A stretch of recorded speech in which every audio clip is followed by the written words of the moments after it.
Bienvenidos otra vez a el simposio de historia de la independencia del Perú. Este es el segundo día, esta es la mesa número 3. En esta oportunidad vamos a tener precisamente la participación de la mesa número 3 llamada Entre San Martín y Bolívar, la independencia en vilo. Vamos a tener la participación en un primer momento de Juan Urbano Revilla. Lo voy a presentar a él. Es historiador y militar, directivo del Centro de Estudios Históricos Militares del Perú, es general de brigada del Ejército Peruano, egresado del doctorado en Ciencias Sociales, con especialidad en Historia de la Universidad Nacional Mayor de San Marcos, máster ¿no? en Ciencia Nacional, también estratégica de defensa de la Universidad en Estados Unidos. Además es maestro en Administración, ingeniero civil titulado. Sus líneas de investigación son guerra y nación y militarismo en la independencia y la república del siglo XIX. Además, ha trabajado sobre las prefecturas y los militares también en los inicios de la república, entre 1820 y 1860. Igualmente, tiene artículos vinculados con el papel del ejército en el siglo XX. Es coautor de varios libros. Uno de ellos es Historia de Armas, del AMBA, de Ingeniería del Ejército del Perú y su contribución a la defensa y el desarrollo nacional, publicado el año 2017. Ha publicado también diversos ensayos y más de 40 artículos de historia en el país y en el extranjero. Bueno, artículos como la defensa de Lima, artículos vinculados con Historia y Nación, qué es lo peruano, etc. Más bien dejamos en esta oportunidad a Juan Urbano Revilla para que comience esta mesa 3 del simposio de independencia. Juan, tienes la palabra. Muchas gracias. Mi primera palabra son expresarles un saludo cordial a todos los asistentes a este evento y de igual manera el agradecimiento al 9º Congreso Nacional de Historia 2020 que me permite presentar ante ustedes la presente ponencia titulada Los motines de Aznapuquio y Valconcillo, Independencia y Militarismo a inicio de la República, entre el periodo 1820-1828, que paso a exponer a continuación. Estos hechos se suceden en el contexto de la etapa final de la guerra por la independencia en Perú y América. A partir de 1809, se desarrollan desde el Virreinato del Perú las campañas contrarrevolucionarias que emprende primero el virrey Abascal y posteriormente el virrey Pezuela, dirigida pues ante los primeros movimientos separatistas de Quito, La Paz, Chuquisaca, Chile. Sin embargo, esa situación de ofensiva realista cambia. Trata de ver tu conexión, Juan, porque está un poco... Donde el equilibrio estratégico se revierte con la llegada de las tropas del Ejército Libertador de San Martín a las costas del Perú. Sí. No, tu conexión estaba un poco fallando. Trata... Sí, ahora sí se te entiende. Sí, se te entiende. ¿Me escuchas? Sí, continúa. A ver. Ya. Correcto. Decía entonces que el equilibrio estratégico de la guerra había cambiado a partir del año 1820 con la llegada de las fuerzas de San Martín al Perú. Entonces los realistas pasaron a la defensiva. En esta situación, los militares no solo pelearon contra el enemigo en ambas partes, sino también que en un determinado momento de la guerra tomaron el poder político mediante acciones militares y políticas. Lo hicieron los realistas en el año 1821 con el denominado motín de Aznapuquio. Luego lo realizaron los militares patriotas en el ámbito republicano en el llamado motín de Valconcillo. Estos hechos son denominados por la historia como golpe de Estado. Mediante esta ponencia vamos a comprender cuál fue la implicancia de los hechos de Aznapuquio y Valconcillo en el devenir de la guerra de la independencia, cómo la acción de Valconcillo siguió el modelo de Aznapuquio y cómo se arraiga el militarismo republicano peruano a partir de la independencia. ¿Cuál era el contexto social, político del virreinato en la era anterior a la independencia? A finales del siglo XVIII se implementan las reformas borbónicas en el continente mediante el cual la monarquía buscaba un mayor control y dominio sobre sus colonias. Dentro de ello, estas reformas implican procesos políticos, militares, económicos y territoriales. En el aspecto del control político-militar, se nombran virreyes y se nombran también intendentes militares. Entonces, la corona, a través de sus funcionarios principales con ascendencia y con antecedentes militares, es que tratan de conceptualizar el dominio de la monarquía sobre estos continentes. De igual manera, se inicia un proceso de militarización de la sociedad a través de la creación de los cuerpos de las milicias cívicas.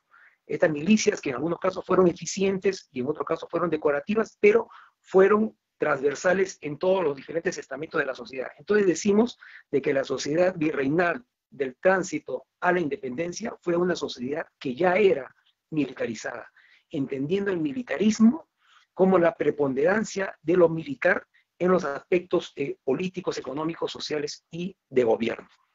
Entonces llegamos a que en el año 1820 ya se produce esta llegada de las fuerzas de San Martín en el Perú. San Martín logra pues asentarse en el Perú y logra iniciar sus planes y desarrolla una campaña por la sierra y logra también avanzar del sur hacia el norte y se establece en el campamento de Huaura. Esto lo realiza en el año de 1820. Ese segundo semestre fue fundamental para los objetivos que planteaba San Martín.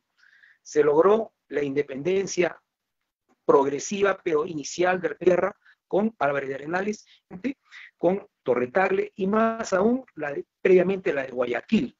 Todo esto aseguró a San Martín las espaldas por el norte. Entonces San Martín decide hacer operaciones contra el virrey Pezuela, que Pezuela se encontraba acantonado en Lima porque había preferido priorizar la defensa de Lima.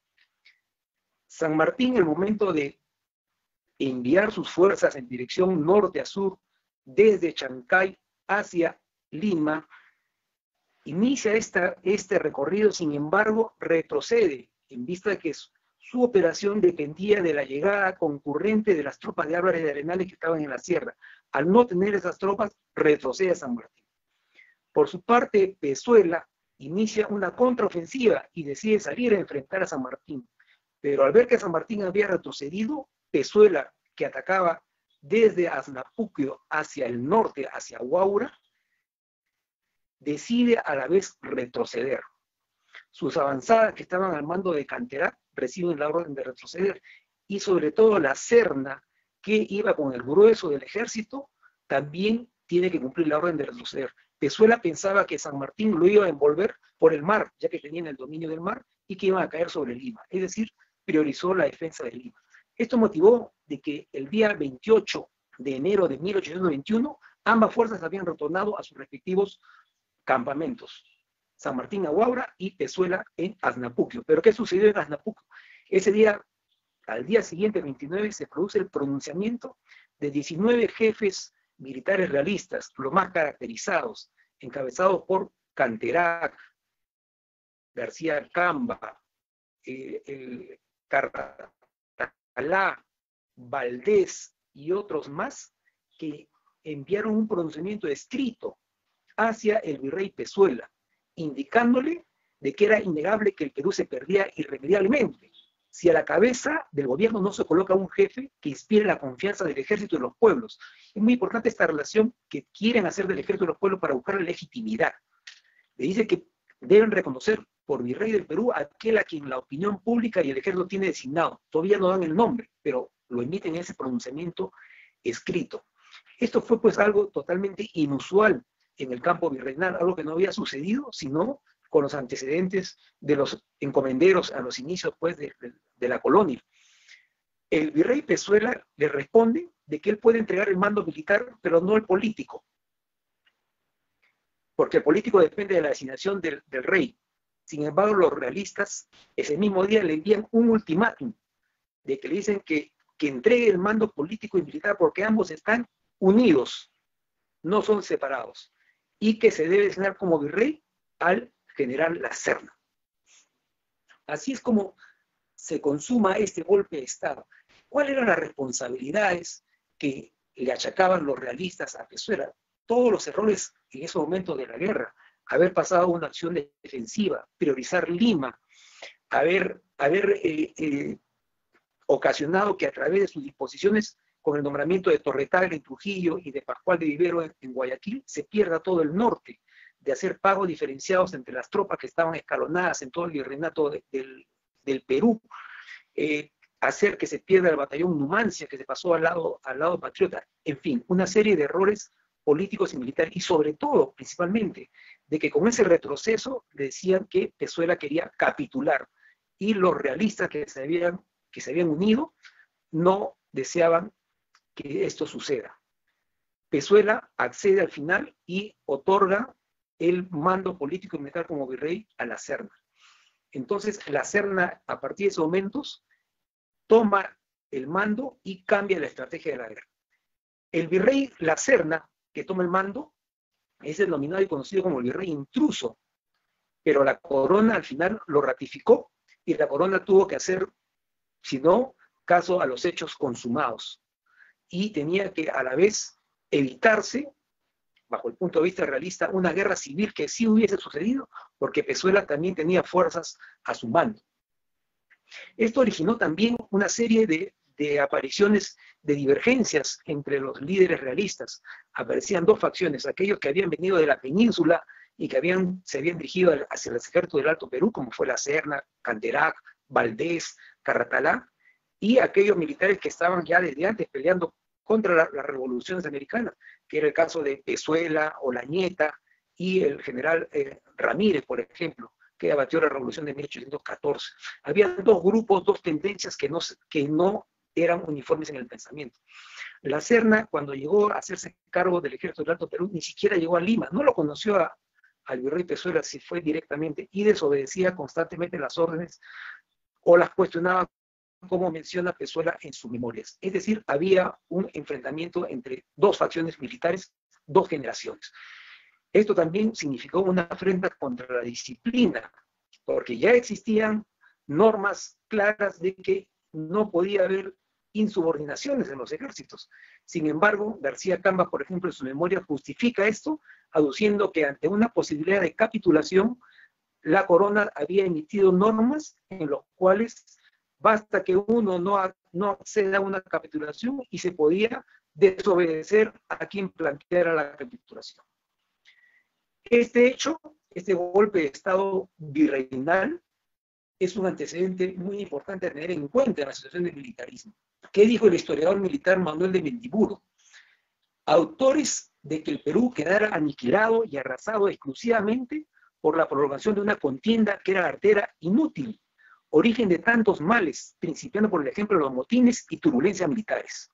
Terminó diciendo Mendiburu, pudo más las ambiciones, recibir ascensos y volver a España a figurar a elevadas escalas. Como decía Canterán, les importaba el todo por el todo. Esto sucedió y ya La Serna como virrey cambia la estrategia de la guerra y decide dejar Lima. No estaba él arraigado a Lima como si lo estuvo Pezuela y los virreyes anteriores, y se interna hacia la sierra. Esperaba refuerzos que vengan por el mar, porque no tenían la supremacía del mar, y sabía que dependía de ellos el éxito de la guerra, pero al saber también que era difícil que llegara, porque España estaba en otros problemas, definitivamente lo único que hacían era prolongar la guerra. Mientras tanto, San Martín, en julio de 1821, proclama la independencia, en agosto establece el protectorado, importante, un lineamiento político-militar autoritario, ¿no?, que lo establece, y a la vez, sin embargo, no puede desarrollar campañas militares contra los realistas, y en septiembre de 1822 tiene que retirarse, luego de su entrevista infructuosa con Bolívar, y se retira ante el Congreso, que recientemente había convocado y se había instalado. Al día siguiente del retiro de San Martín y al instalarse el Congreso lo que hace es enfrentarse al primer dilema o reto, cuál era elegir un poder ejecutivo o cómo hacerlo. Entonces el Congreso designa una junta gubernativa, pero en el primer artículo decía de que el Congreso conserva para sí el poder ejecutivo. Es decir, esta junta gubernativa nació limitada en cuanto a las acciones de un ejecutivo. En un escrito planteé, es esto, o fue un golpe congresal, lo dejo ahí entre comillas. Esta Junta Gubernativa emprende una acción militar, la primera campaña de puertos intermedios, que divide a dos ejércitos. Un ejército lo envía hacia el sur y un ejército queda en el centro para poder operar. Debían operar de manera conjunta ambos ejércitos. Sin embargo, el ejército del sur opera solo. Las fuerzas colombianas que ya estaban aquí en Lima, con el general Paz del Castillo, aducen una serie de requerimientos y exigencias que verdaderamente eran incomprensibles, de tal forma que la Junta Gubernativa decide expulsarlos y que se retiren a Colombia. Entonces, el ejército del centro tuvo que desprender unidades para reforzar el ejército del sur y se quedó debilitado ese ejército del centro. Se produce la campaña intermedios y se producen aquellas batallas de Torata y Moquegua a inicios de 1823, que son acciones de derrota contra esas fuerzas que se enviaron al sur, porque dependían del concurso de fuerzas desde Chile, fuerzas desde el Río de la Plata y las fuerzas colombianas, que todo ello no se pudo concretar como se ha expresado. Y este fue el plan primigenio de San Martín, que lo aplicó la Junta Gubernativa, pero erró. ¿Esto qué derivó? En Lima, al llegar la noticia en febrero de 1823, hubo todo un acontecimiento, un alboroto, porque se veía que la independencia empezaba a ponerse en vilo, como dice el título del simposio. Entonces, se produce aquí un pronunciamiento, ya desde el campo de vista de los militares republicanos patriotas. Sin embargo, hay que tener como antecedente de que el jefe del ejército del centro era el general Álvarez de Arenales, que ya en enero de 1823 le había escrito a la Junta Gubernativa que necesitaba reforzar el ejército, darle prioridad a la guerra. Sin embargo, no tuvo respuesta. El 8 de febrero había enviado un nuevo plan de operaciones, tampoco tuvo respuesta. En febrero nuevamente el 26 y el 27 se dirige al Congreso diciéndole lo mismo y pidiendo hasta su renuncia o su relevo, y no recibe respuesta. Este jefe termina por retirarse. Se va Álvarez de Arenales y el ejército del centro entonces queda al mando de quienes seguían a continuación, que eran mandos ya militares. Entonces se produce el pronunciamiento del 26 de febrero de 1823 en Balconcillo, donde los militares del ejército del centro, que de 12 jefes, entre ellos Gamarra, Bransen, Herrera, entre los más conocidos, dirigen un pronunciamiento escrito muy parecido al pronunciamiento de Asnapuquio.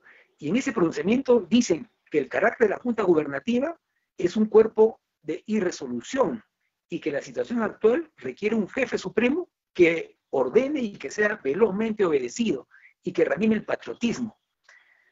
Además dicen que se requiere ejército, organización de milicias, separación de poderes, uniformidad en la acción, y que para esto dicen que la persona más ad hoc para este caso es el coronel José de la Riva Agüero, por su patriotismo, constancia, talentos y virtudes. Esto sucede el 26 de febrero. Álvarez de Arenales se había retirado, entonces ya toda la responsabilidad queda al mando de ese ejército del centro, que era un ejército que estaba disminuido porque el ejército del sur había peleado allí en Moquegua y Torata. Esta acción hace pues que el 27 el Congreso responda que no puede dar una respuesta porque se siente coaccionado y quiere también imponer a la figura de Torre-Tagle como militar al mando del ejército. Sin embargo, esto es rechazado el día 27 por un segundo pronunciamiento, en este caso encabezado por Santa Cruz, en el cual le dicen a la Junta Gubernativa y al Congreso: los enemigos de la patria no duermen, y exigen una respuesta inmediata. Ante ello, al día siguiente, 28, el Congreso declara como presidente de la República a José de la Riva Agüero, coronel de milicias. Y aquí se origina lo que Basadre ha denominado el primer choque entre militarismo y caudillaje, separa estos dos conceptos, por un lado, y el utopismo parlamentario, por otro lado. Definitivamente que aquí se produjo un choque. El Congreso nombra a Ribagüero mariscal de los ejércitos, porque tiene una concepción que los ejércitos no eran unitarios, sino eran varios ejércitos. Y esa una de las primeras que emprende Ribagüero son las campañas a puertos intermedios, o sea, una segunda campaña que sigue la misma ruta de la primera campaña. Sin embargo, se lanza en un ejército ya peruano con Santa Cruz hacia el sur y a la vez suceden hechos muy importantes porque tampoco se pudo concretar un ejército del centro que pudiera apoyar a esas fuerzas. Los realistas toman Lima y eso obliga a que el Congreso y Ribagüero primero se acantonen en el Callao y posteriormente se dirijan, en 1823, en julio, se dirijan hacia Trujillo, donde el Congreso se establece ahí y Ribagüero a la vez lo que hace es deponer al Congreso y el Congreso depone a Ribagüero. Y a la vez Ribagüero nombra un pequeño Senado. Entonces teníamos de que nos encontramos en una situación de que existían dos presidentes, Ribagüero y Torrecagle, que había sido nombrado por el Congreso, y existían dos congresos. Y a la vez el Congreso ya requería la concurrencia de Bolívar. Y ya estaba Sucre también aquí en el Perú, destinado a apoyar a las fuerzas del sur que estaba peleando Santa Cruz, pero que llegó a salir retrasado. Entonces aquí se produce un segundo momento en que nuevamente se llega casi al borde de una guerra civil y la independencia nuevamente se encuentra en vilo. En Cepita, que fue una guerra, una batalla en la segunda campaña intermedia, que si bien es cierto tuvo ciertos aciertos, al final el retorno de las tropas fue tropas exiguas, minimizadas, y que prácticamente fue visto como una derrota. Llegamos pues entonces a que con esto de aquí se afirma la llegada de Bolívar y la etapa bolivariana, que tiene otro contexto más largo de explicar. Sin embargo, solamente puedo indicar de que se logran los triunfos definitivos con este gobierno autoritario que logra Bolívar, se logran los triunfos de Junín en Ayacucho, con la participación de tropas auxiliares. Bolívar luego establece el proyecto de la Constitución vitalicia, ¿no? Sin embargo, se retira en 1826 y cae también esta Constitución.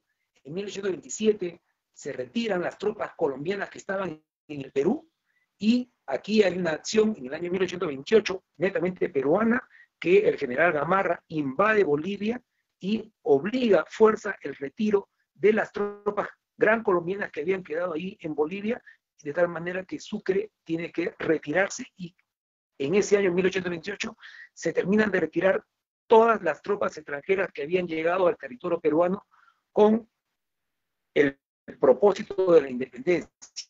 Y a partir de ese momento ya el Perú empieza a dirigir sus destinos netamente con sus estamentos militares. Quisiera llegar aquí en esta etapa a unas reflexiones a manera de conclusiones finales de estos hechos, y los paso a expresar de esta manera, ¿no? Con la acción de Asnapuquio quedó pues un ejemplo de vulneración de la subordinación militar. Generó facciones que hicieron prolongar la guerra de la independencia en función de los intereses particulares realistas en ese entonces. De igual manera, tenemos que en Balconcillo se evidenció en esa acción de Balconcillo las grandes dificultades de la definición del poder ejecutivo y la prioridad de impulsar la guerra, tanto con fuerzas auxiliares como con fuerzas locales, lo que generó esta impronta de un pronunciamiento militar fuera de los parámetros castrenses que ya existían, normas que ya existían. Esto derivó pues en las relaciones antagónicas entre el Congreso y los militares, cuyas implicancias surgieron de inmediato en la República y en las décadas siguientes. Ambos hechos, Asnapuquio y Balconcillo, son casos extremos en función de objetivos de guerra, y eso hay que tenerlos en cuenta. En ambos casos se acusó a los líderes de la guerra, por un lado Pezuela, por otro lado la Junta Gubernativa, de inacción frente al adversario, de errores en la conducción de la guerra, de colocar situaciones vulnerables. Balconcillo siguió el modelo de Asnapuquio, es decir, mediante pronunciamientos escritos, que están ahí, obran en las fuentes, forzar el cambio, ¿no? Desde los cuarteles, con tropas reunidas y con el apoyo, inclusive en el caso de Balconcillo, las milicias cívicas también apoyaron este pronunciamiento, y ya se tenía previamente escogido a aquel que debía asumir el mando político militar. tanto por el lado de los realistas a la Serna, como a Ribagüero por el lado de los patriotas. Culminando entonces, el militarismo en el Perú tuvo sus raíces en una sociedad ya militarizada desde la época virreinal que transitó a la independencia. A partir de la República se afirmó como un militarismo peruano que apostó por la República y tuvo un papel preponderante ante un vacío también que hubo de las élites civiles más ilustradas que ocuparon espacios más en el Congreso que en espacios del Ejecutivo. De igual forma, quisiera terminar con esto, que el militarismo no es sinónimo de caudillismo. Los caudillos, que es otra esfera de estudio, actuaron sí dentro del militarismo, pero no son sinónimos, aunque muchos los utilizan como sinónimos. Y finalmente, quisiera aquí concluir con unas palabras de Jorge Basadre sobre lo gravitante que fue el militarismo dentro de los estamentos de la sociedad, porque refiere a Basadre que el ejército no fue nunca un ejército de nobleza, sino se acercó más a un ejército nación, al incluir a diferentes estamentos de la sociedad en él, que encontraron válvulas diferentes para ascenso y una participación política y militar también dentro del escenario de la iniciación de la República. Con esto concluyo dentro del tiempo asignado y quedo a disposición de la dirección de la mesa. Muchas gracias. Gracias, Juan. Bien, entonces ahora pasamos a la ronda de preguntas. Hemos estado leyendo el chat. Cristian Rodríguez Aldana nos señala, para agosto de 1823, la Municipalidad de Lima, ese era su nombre, dice él, y no ayuntamientos, a través de sus sesiones de cabildo, se mostró muy preocupada por el tema de la viruela y cómo realizaba un registro de la cantidad de personas enfermas y la necesidad de vacunarlas. Aparecen nombres como Félix de Bote y otros ante la ausencia del médico Valdés. Esa es más que una pregunta, un comentario, ¿no?, de Cristian Rodríguez Aldana. Seguimos avanzando. Hay una pregunta de Marta que es una pregunta general. Me parece que podríamos, hacer un comentario, ¿ok? Un comentario también general. Marta González nos pregunta, ¿cómo podemos resumir los ideales de San Martín y Bolívar en la lucha por la independencia y su retiro del país, ¿no? Esa es una primera pregunta que haríamos, sí, pero de manera general, como bien lo ha planteado. Si tienen alguno de ustedes, tanto Juan o Josué o Arnaldo, algún comentario. Juan, creo que querías... Sí, te escuchamos, sí, Juan. Ya, bien, definitivamente que aquí nos encontramos ante las dos corrientes principales, ¿no?, en cuanto a las corrientes libertadoras, y cada uno con propósitos y con estilos diferentes, ¿no? Yo consideraría que los ideales, por ejemplo, que partieron de San Martín, ¿no?, son diferentes a los de Bolívar. San Martín, si bien en ambos coincidían, era por lograr la independencia, a la vez que esta independencia del Perú tenía que asegurar la independencia de América, de otros estados. Definitivamente hubo un ideal que era obtener la independencia para asegurar la independencia de los otros estados en el continente. Había también el ideal de que había que retirar a los españoles ya del continente americano. Eso creo que es muy importante. Sin embargo, cada uno tenía proyectos y modos particulares de conducir la guerra. San Martín, definitivamente, con las experiencias que había obtenido en el Río de la Plata y en Chile, quería llegar a una suerte de conquista de la independencia a través de la opinión pública, y que esta sea, digamos, una conquista en pacificación, ¿no?, y bajo también su propio proyecto político primero de la monarquía constitucional, que no se logró implantar. Esto obliga a San Martín a que tenga que retirarse del Perú. No logró implantar su proyecto político, no logró un acuerdo en la entrevista que tuvo con Bolívar para poder impulsar el otro lado de la guerra, y definitivamente optó por dejar ya el camino a los propios peruanos. En el caso de Bolívar, él viene a estar en una expectativa total a lo que sucedía ¿no? Con San Martín en el Perú. De tal manera de que inicialmente tenía como emisarios a Sucre, que Sucre está primero como ministro plenipotenciario, y luego Sucre pues, preparaba la venida de Bolívar y el llamado como así sucedió. Bolívar sabía que definitivamente tenía las fuerzas para poder convocarlas y concentrarlas y obtener la independencia. También tenía los ideales de expulsar a los españoles del continente, pero el proyecto de Bolívar era diferente al proyecto de San Martín. Como también ya se ha mencionado, Bolívar tenía un proyecto de carácter primigenio a favor de la Gran Colombia, ¿no? Y ese era el proyecto que de alguna manera trató de establecer a través de la Constitución vitalicia.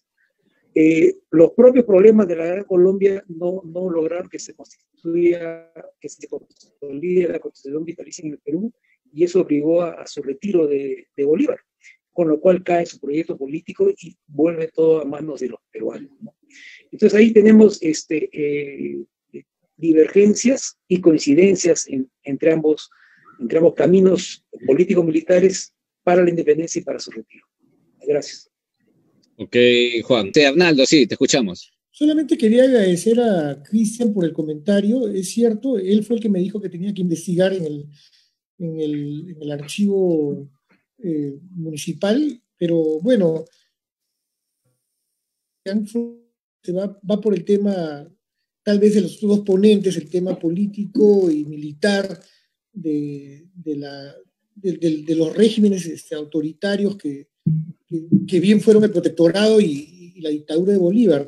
Lo interesante aquí es que sí vemos una continuidad de una política, ojo, absolutista, de una monarquía absoluta, donde se buscó proteger a la familia real y de ahí se buscó llegar desde lo más alto a lo más bajo, que viene a ser el pueblo llano.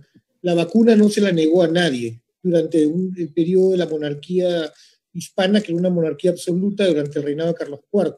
Y vemos además que ya durante el periodo no sabemos qué pasó durante el periodo constitucional. Vemos que la Junta funcionó desde el año 6 hasta el año 20 perfectamente en Lima, y se dedicó a vacunar o a ver cómo vacunaban. Y vemos un interés por el tema de los niños, que me parece genial que hay una norma que hable de ellos y la búsqueda de evitar su contagio. Y vemos circulares y normas menores respecto de este decreto, pero que continúan la labor durante Bolívar, y luego podría verse un análisis de larga duración. Vemos que el nuevo Estado peruano no descuida la salud pública de la población en este tema, que era un tema de una pandemia que no se ha habido nunca, que era la viruela, que luego ya fue controlada, ¿no? Es lo que quería decir, en todo caso, para ahondar un poco más en el tema, ¿no? Ok, Arnaldo. Bueno, esta también es una pregunta de Cristian Reyes, señala, ¿no? La hipótesis, bueno, que está constantemente, ¿no? O sea, siempre está mencionado, pero vamos a darle lectura, ¿ok? San Martín se tuvo que ir porque era masón de rango inferior y Bolívar porque era de rango superior, por lo que debía respetar el código masónico y no enfrentársele a un integrante de su propia logia. ¿Cuánto de cierto hay en ese episodio, en esa hipótesis que lanzan? No sé si alguno de ustedes, obviamente, porque esto ya escapa ya a los temas, pero si quieren consultar, no sé, creo que Josué. Hablar más de los ideales. Mencionó ok, ya, el anterior, sí, ya, te escucho, Josué. Te escuchamos. Había dos cosas. Primero era culminar el proceso en sí de independencia y todo lo que ello conllevaba. Y en segundo punto, qué hacer después con ella. Cómo construir el Estado, cómo construir la República, cómo construir ciudadanía. Es en ese sentido que se puede entender mejor el ideal o los ideales de Bolívar. En ese sentido, yo creo que la profundidad de esos conceptos de y dejar de repetir argumentos trillados de que él quería dominar toda Hispanoamérica, que quiso invadir al Perú, que partió al Perú por el Alto Perú, Guayaquil, etcétera, etcétera, ¿no? Entonces, en ese sentido, la preocupación de Bolívar era en ese sentido. No lo veía de manera local, provincial, regional a Hispanoamérica, él lo veía como una unidad. Eso es un punto clave. Si bien es cierto, las élites que lo acompañan, sobre todo la élite colombiana, no veían de la misma manera su proyecto político. Pero hay que diferenciar ello. Una cosa es la propuesta, el proyecto político de Bolívar, ¿no? La de Santander y el grupo de abogados, ¿no? Que va a acompañar, que forman parte del Congreso de Colombia, ¿no?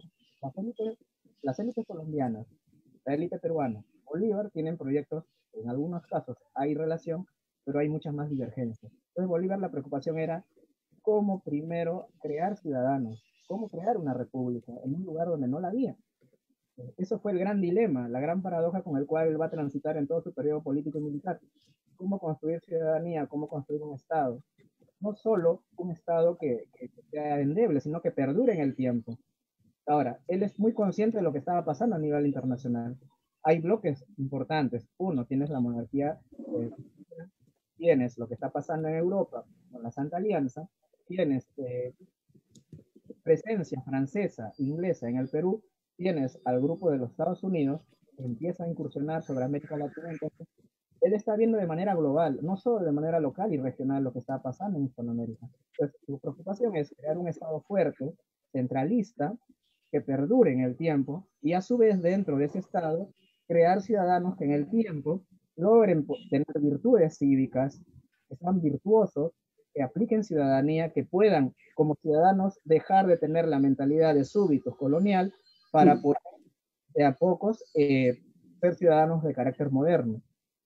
Entonces, la Federación de los Andes va en ese sentido. No es, mucho ha sido vista como que es la Federación de los Andes ha sido el anhelo de Bolívar para dominar todos los países y para declararse rey o emperador, con lo cual es bastante absurdo sancionar ello. La preocupación era cómo crear un bloque que perdure, porque ¿cuál es su preocupación? Que las nuevas repúblicas no son dominadas por los otros bloques más fuertes que existían, como mencioné en ese momento. Entonces, ¿cómo crear ciudadanos? ¿Cómo crear un Estado fuerte, centralista, un Estado-nación poderoso que perdure en el tiempo? Porque la Constitución vitalicia tiene un tiempo de periodo y menciona una reformulación. Siempre él trabaja en función de 10 años y ver qué está pasando. Eso te hace ver de que no es un régimen estático, no busca un régimen estático, sino que vaya en función de lo que esté pasando de aquí al futuro.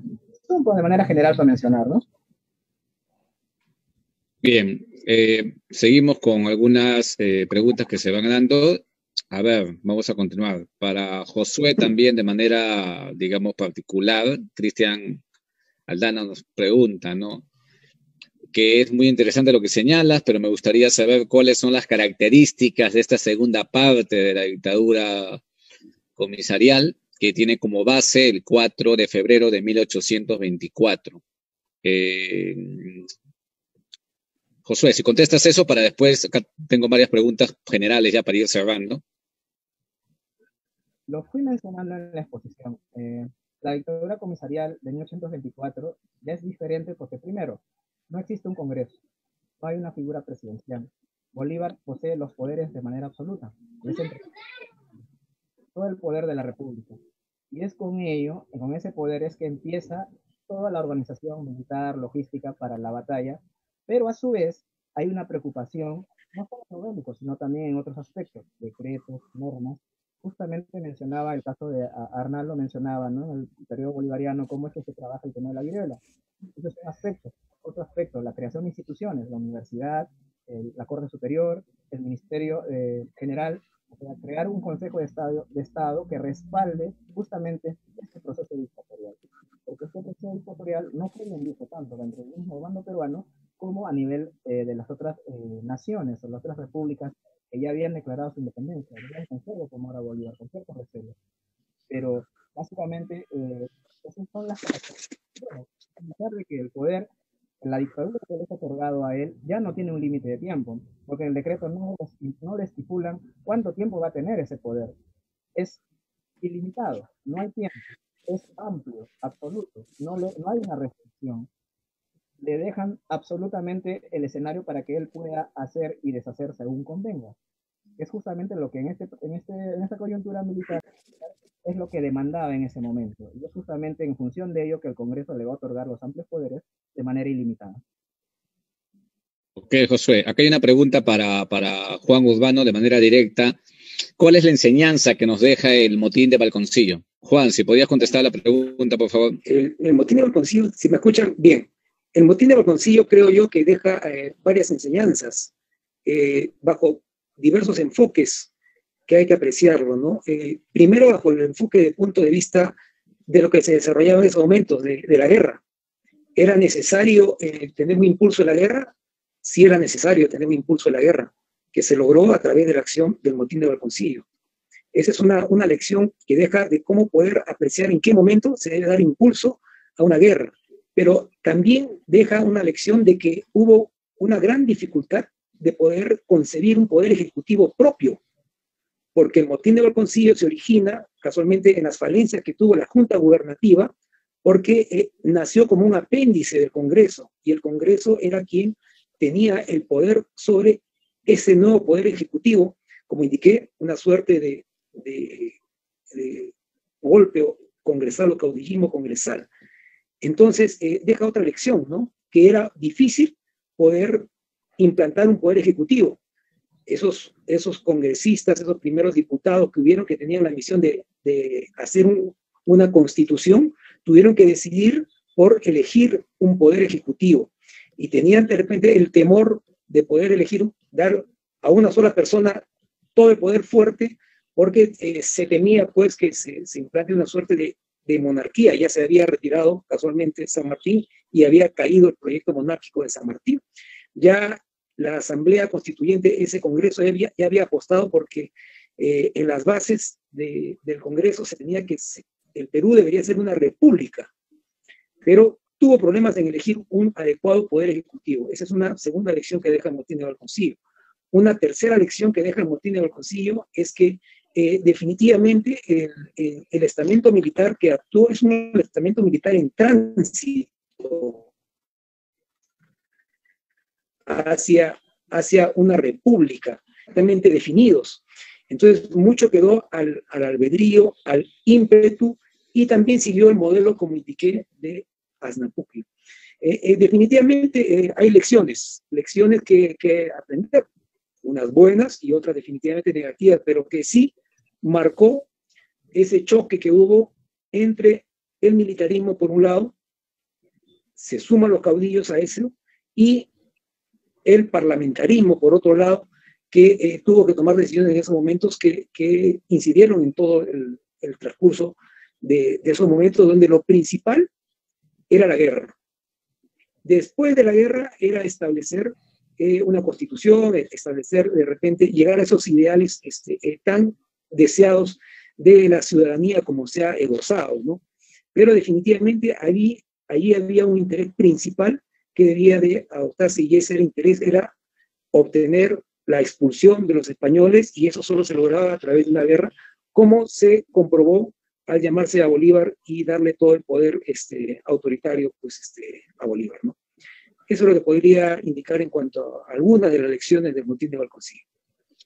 Juan, miren, una pregunta puntual a Arnaldo, ¿sí? Y una pregunta para los tres de manera puntual. Le vamos a dar 1 minuto a cada uno. La pregunta para Arnaldo está vinculado, al igual que con los indígenas y las reales cédulas que los protegían, muchas veces en la práctica no era así. En el caso de las vacunas, se menciona que no se negó a nadie, pero en la práctica, por ejemplo, se lo otorgó a los esclavos. Esa es la pregunta puntual para Arnaldo. Y la pregunta para los tres, y con eso ya cerramos el día de hoy, viene desde el Facebook y nos señala lo siguiente, ¿no? Rolando Bendezú pregunta para los tres ponentes, ¿qué fuentes usaron o localizaron para hacer sus investigaciones? Si es posible hacerlo llegar, bueno, me está preguntando si ustedes lo pueden señalar, ¿no? O al menos las fuentes más importantes que han utilizado cada uno de ustedes para sus investigaciones. Comenzamos con Arnaldo, pasamos a Josué y terminamos con Juan. Tenemos más o menos 1 minuto por cada uno, por favor, de manera puntual, para cumplir con el programa. Gracias. Arnaldo. Bueno, la legislación vigente durante el virreinato fue la que estipulaba que habían 2 repúblicas, la de indios y la de españoles. Habían leyes para los 2 grupos. Los esclavos eran bienes y eran propiedad del amo, y el amo tenía la decisión de darle o no lo que el esclavo necesitase o desease, o sea, según la potestad del amo. Yo le formulé un comentario, claro, que no lo leyó, al que me hizo la pregunta, le dije, bueno, si el temor era el contagio, probablemente el amo hubiera llevado al esclavo, pero no están considerados para ser dentro de la de los inoculados. Aparte, hay algo que no se ha mencionado, no lo mencioné yo, había un temor a la inoculación. Es por eso que en la Gaceta de 1798 se publica que se han inoculado a los 3 infantes varones, para que el pueblo y la gente en general sepa de que no deben tenerle miedo, porque estos niños han sobrevivido. O sea, el príncipe de Asturias había nacido en el 84 y estamos hablando del año 98, era un adolescente, el hermano también, pero el pequeño Francisco Pablo había nacido en el 94, tenía 4 años. Respecto a las fuentes que me toca investigar a mí, como lo dije al comienzo de la investigación, fue Paul Gutenberg el que me mandó a buscar la bibliografía que no encontré en Perú, que eran artículos de un médico Lastres, Juan Lastres, que está publicado en la revista de Medicina Peruana. Esa revista se publicó entre los 30 hasta los 50 y la colección completa está en la biblioteca de la Academia de Medicina de Nueva York, en la Quinta Avenida, a 2 cuadras del Metropolitan Museum. Se pide cita y hay muchísima información sobre Perú y sobre todas las enfermedades, y es una biblioteca que sigue vigente. O sea, hay temas hasta vinculados a últimas pandemias. Hay un libro que salió el año pasado, en 2019, de Snowden, ese es el apellido, sobre las pandemias a nivel global. No habla para nada del caso de Perú ni del caso español, habla de la viruela y cómo esta llegó a desaparecer. Es muy general, pero va de cada pandemia, desde la peste negra hasta el VIH, SIDA. Es un libro que estaba a la venta en diciembre del año pasado en Nueva York. Y bueno, como le digo, hay cosas que no he podido ver en archivo. Gracias. Ok, Arnaldo. Josué, 1 minuto, por favor, porque estamos ya justo con el tiempo. Nos quedan 2, uno para cada uno. Uno para ti y uno para Juan. La memoria del general O'Leary, de 32 tomos, básicamente lo que concierne al Perú, su correspondencia. También tenemos ahí la memoria de viajeros, que ha sido publicado por la Asociación del Documental Centenario, que ya está virtual, ya lo pueden descargar.